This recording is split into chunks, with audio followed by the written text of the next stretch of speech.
এই দেখো আম, এই যে সব মশলা করে নিয়েছি, ঠিক আছে। এই দেখো ওটা গুড় এনেছি। গুড়টা আমি কি করব, গুড়টা একটা চামচ দিয়ে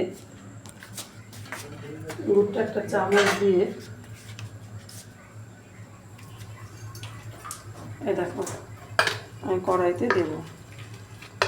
এই দেখো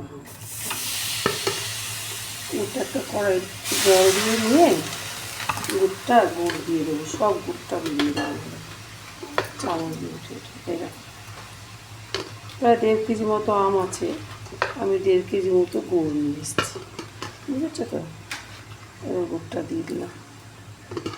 গুড়টা দিয়ে আম গুড় বলে না, আম গুড় করবো। এই দেখো কি সুন্দর হচ্ছে। আমি এটাকে জাল দেবো। এই দেখো এটা গুড়টা পুরো আমি জাল দিচ্ছি।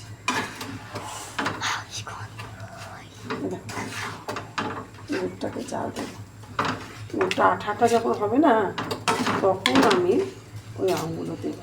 দেখো তোমরা আমি কী করছি।